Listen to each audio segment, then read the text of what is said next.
Você provavelmente deve saber que a eleição nos Estados Unidos é decidida de maneira indireta. O ganhador precisa do apoio de um determinado número de estados para chegar à Casa Branca. Geralmente a disputa se resume a alguns poucos lugares, como Pensilvânia, Michigan e Wisconsin. Mas e governador Valadares? Quantos delegados tem no colégio eleitoral? Nenhum. Mas isso não impediu a cidade de ser contagiada pelo clima da eleição em novembro do ano passado. Em meio à disputa acirrada entre Donald Trump e Kamala Harris, um outdoor em apoio ao republicano apareceu no meio de Minas Gerais. Virou até meme. Aquele não foi o único outdoor pró-Trump que apareceu na cidade. Não demorou muito também para os apoiadores de Kamala Harris darem as caras. Esse episódio é só um exemplo do tamanho da influência que o tio Sam tem em governador Valadares. Da economia, passando pela demografia e até a cultura, os aspectos da imigração brasileira aos Estados Unidos aparecem de diversas formas. É quase possível falar que temos um pedacinho dos Estados Unidos no coração do Vale do Rio Doce.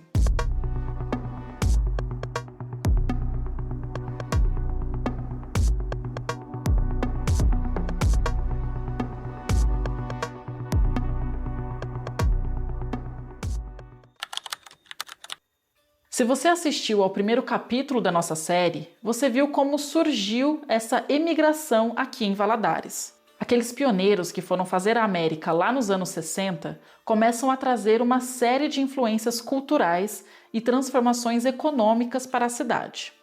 As cores azul e vermelho estão em todo lugar. Ícones americanos se misturam por cada canto da cidade. Dentro das casas das pessoas, é comum encontrar ímãs de geladeira, lembranças e até uma miniatura da Estátua da Liberdade ao lado de imagens de Nossa Senhora Aparecida. Até um ônibus escolar amarelinho, daqueles bem típicos dos filmes de sessão da tarde, é possível encontrar em Valadares. E para Valadares você vê gente conversando inglês e português misturado no voo, gente que está voltando dos Estados Unidos e aí fala o inglês misturado com o português. Você vê pelos banners a campanha do Donald Trump em Valadares, os outdoors falando fazendo campanhas contra ou a favor, sobre, assim, uma campanha que está acontecendo nos Estados Unidos.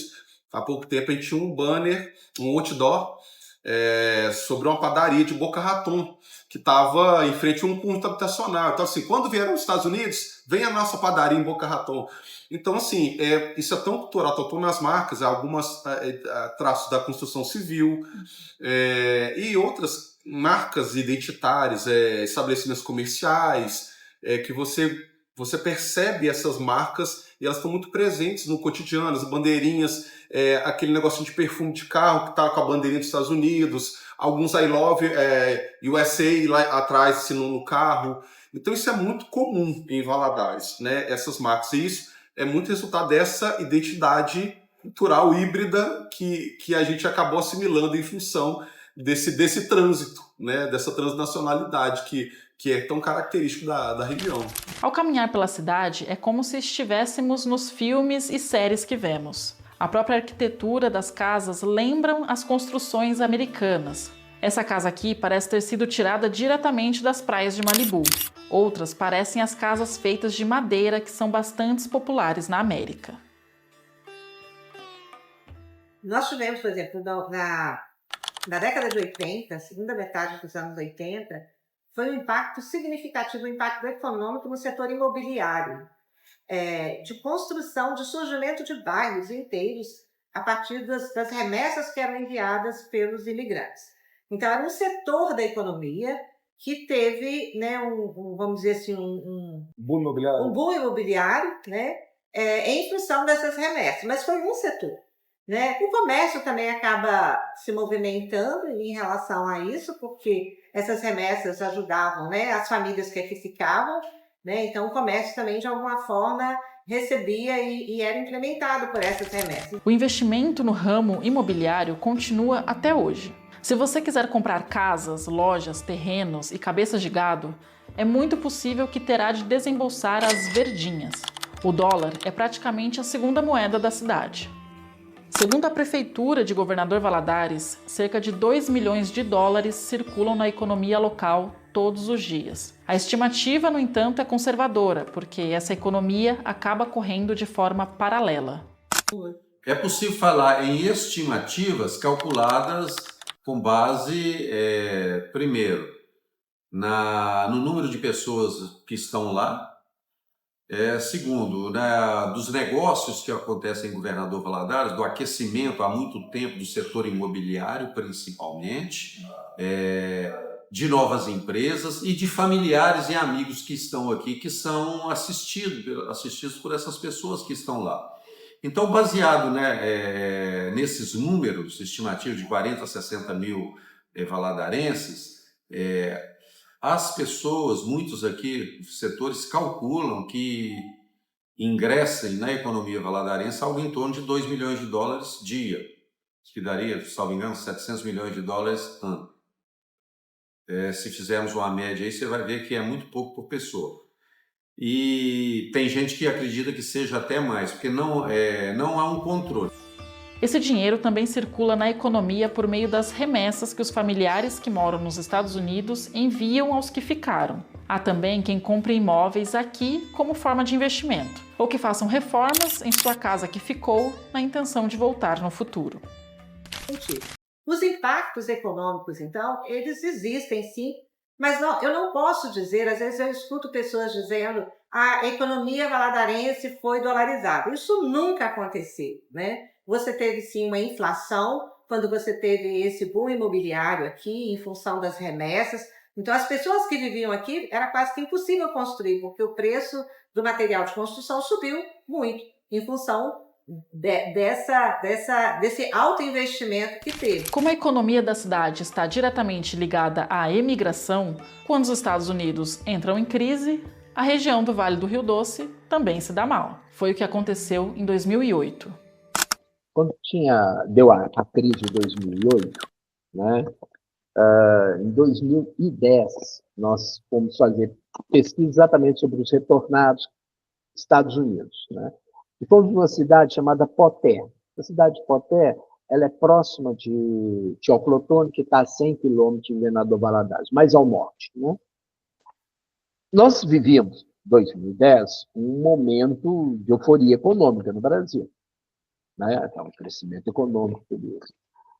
Quando você chegava em Poté, a crise do Brasil dos Estados Unidos estava em Poté. Você conversava, né, no depósito de material de construção, estava demitindo pessoas, o supermercado demitia pessoas.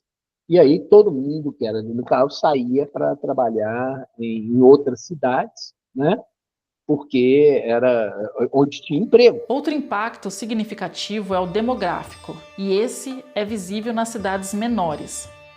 Visitamos em 13 de março a cidade de Alpercata, a apenas 20 quilômetros de Governador Valadares. Com menos de 30 minutos de carro na BR-116, chegamos à pequena cidade de menos de 7 mil habitantes. No passado, Alpercata ganhou um apelido doloroso: Cidade Fantasma. Com grande parte da população emigrando para os Estados Unidos, restaram poucos moradores. Era comum encontrar casas vazias, ruas quase desertas, escolas e serviços de saúde fechados. Não havia gente para trabalhar nos setores públicos e nem para usufruir deles. Hoje, o prefeito de Alpercata, Rafael França, acha que o apelido não é mais justo, pois muita gente retornou após a pandemia, e agora outros voltam com medo do novo governo dos Estados Unidos. Mas o impacto, esse sim, ainda existe. E é visível a falta de mão de obra qualificada hoje na nossa região. Muitos pedreiros, carpinteiros que eram renomados na nossa região, não falo só de Alpercata, na região no todo, hoje estão nos Estados Unidos. E assim, não que os que ficaram não são bons, mas talvez não são tão bons quanto os que foram.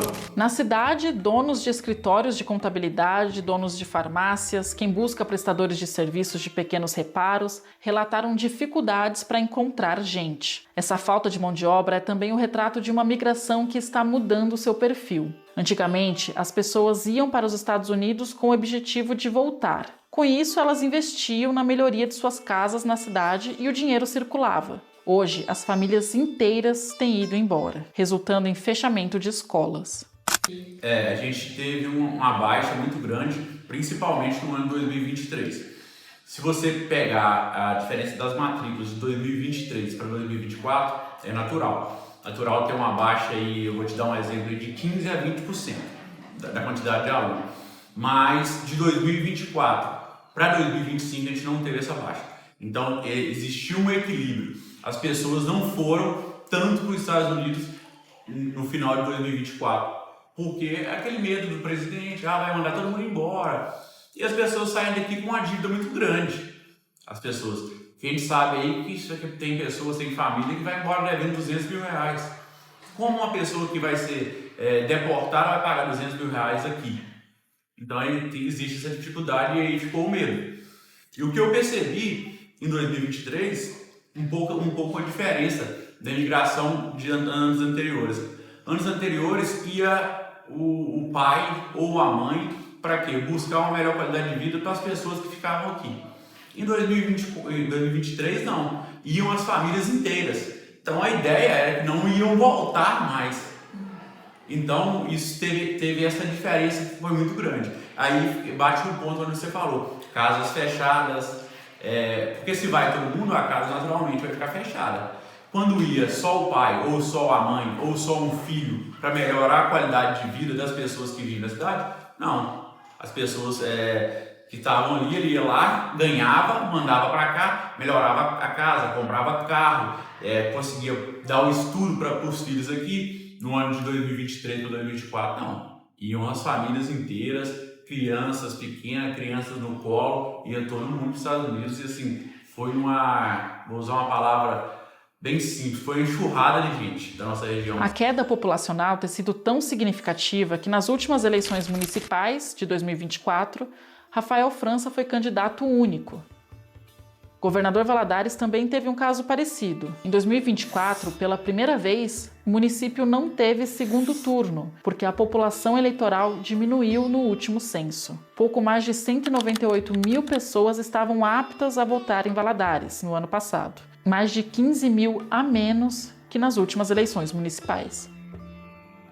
O relato dos moradores de Alpercata corrobora o que disse o prefeito Rafael França. Apesar da falta de mão de obra, muita gente retornou após a pandemia. Em 2019, contaram alguns moradores, era muito difícil encontrar pessoas caminhando nas minúsculas ruas de paralelepípedo da cidade. Uma realidade que se repetia em outras cidades menores, como Tumiritinga, Sobralha, Frei Inocêncio, Fernandes Tourinho, entre outras. Mas agora, com a promessa de Trump de deportação em massa de imigrantes nos Estados Unidos, as cidades dizem começar a se preparar para um movimento de retorno. Seja um retorno voluntário, por medo, seja um retorno forçado, por meio da deportação. Além disso, finalmente, depois de mais de 60 anos de movimentos emigratórios, governos federal e municipais estão falando em políticas de acolhimento a brasileiros deportados. Mas esse é o tema dos próximos episódios, onde você vai ouvir as histórias mais importantes dessa série, a dos emigrantes.